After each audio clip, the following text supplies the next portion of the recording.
So every year in Boston, parents have to read this. This is the 28-page parent handbook, and it contains, among other things, all the rules around the school selection process. This is a very dense document, you can see.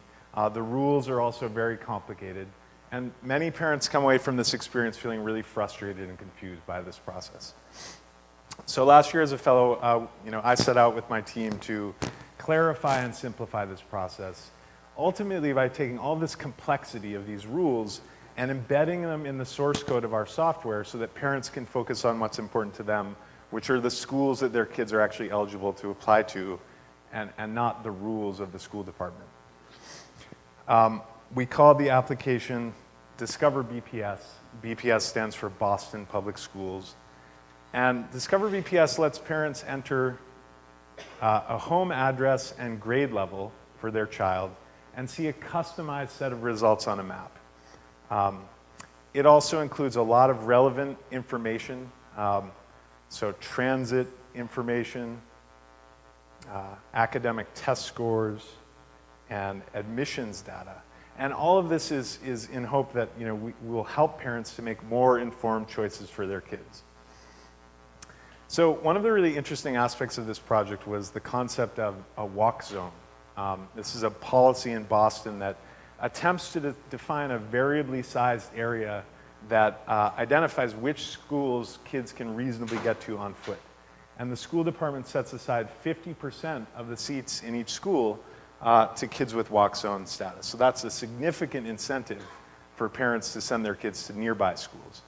I think this is a great policy. Not only does it cut down on diesel fuel costs of the school buses, but it's also hopefully going to strengthen the fabric of local communities. Instead of sending kids all the way across the city, they stay in their neighborhood.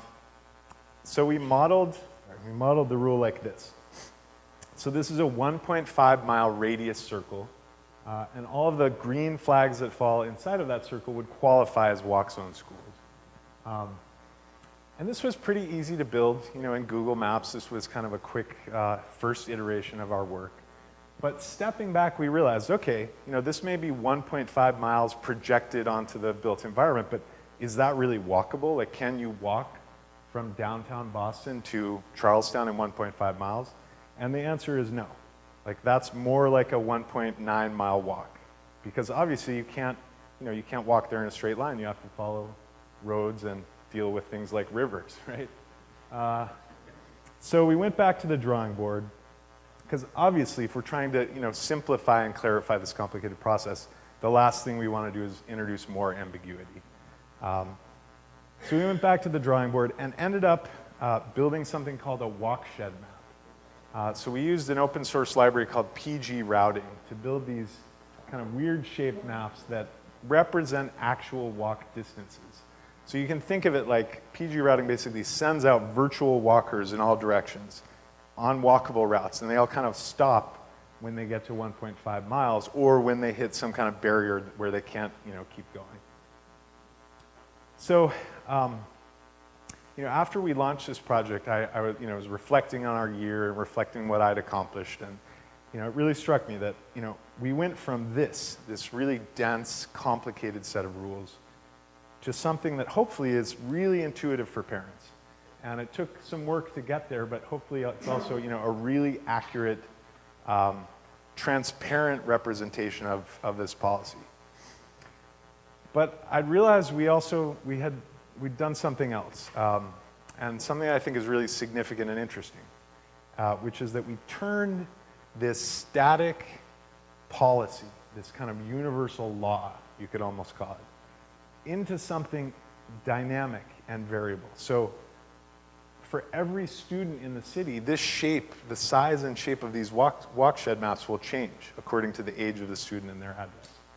And that struck me symbolically as a really interesting concept, that by applying these advanced technologies to laws, we did more than simply transcribe the law. We actually transformed it into something really dynamic.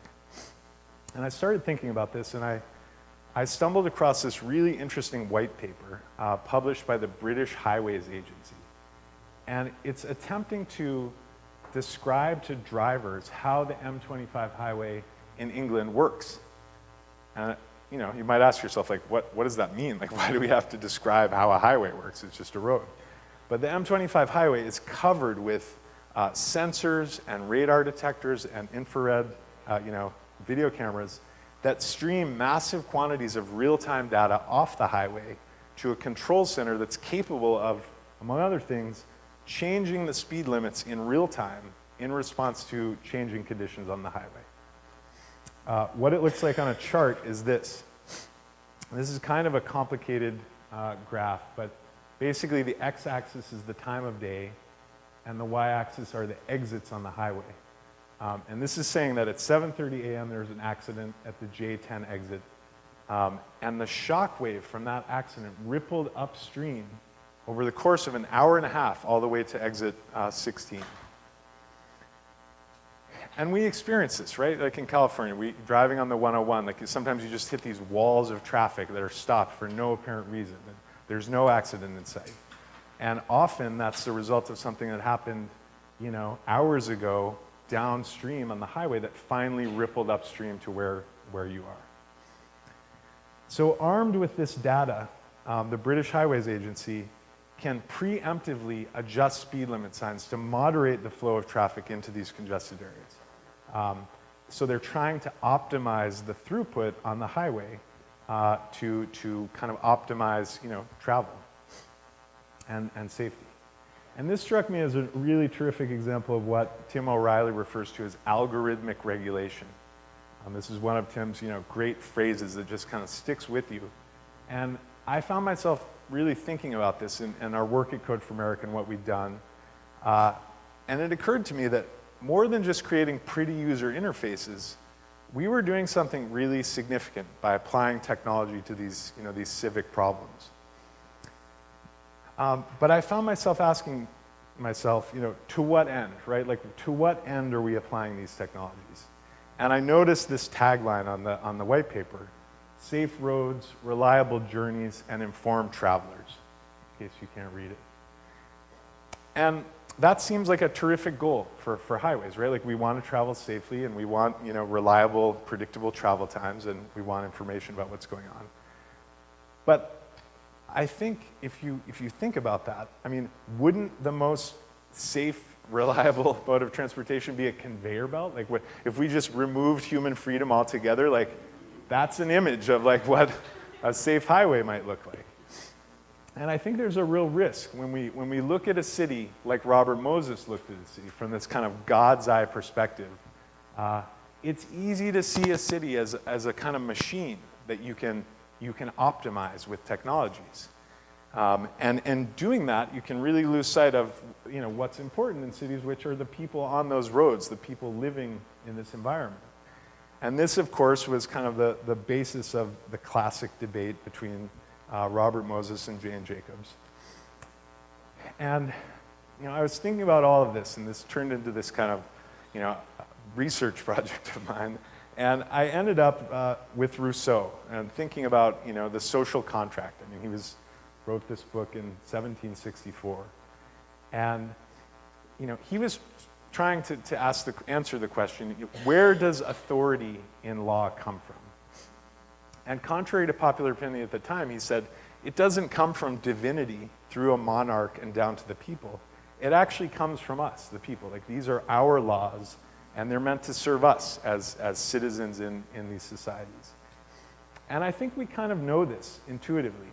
I mean, every time you pull over to let an ambulance go by, you're doing a kind of calculus in your mind about the net benefit to society of these kinds of exceptions to the rule. You know, we allow emergency vehicles basically to break the law, right? Like, they're going faster than the speed limit signs. But we know that that's really important to try to, you know, get people to the hospital in you know, as quickly as possible. And, you know, I would ask you to imagine, like, what if you were in traffic and instead of an ambulance with flashing lights and, you know, these bright signals, like, what if there's some guy behind you who's trying to get to the hospital in time to see his first child born or something, right? Like, if we knew that, we probably would let the guy go by. Like, that would be a really, you know, I would acknowledge that's an important situation, and I would try to, you know, do something to acknowledge that. And I think, we're approaching a point now with things like Google self-driving cars where we will have the technology to have a much more nuanced interpretation of the power of these laws.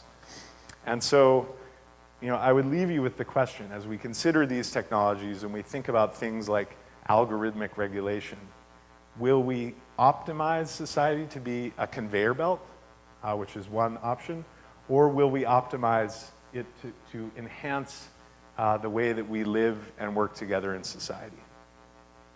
Thank you very much.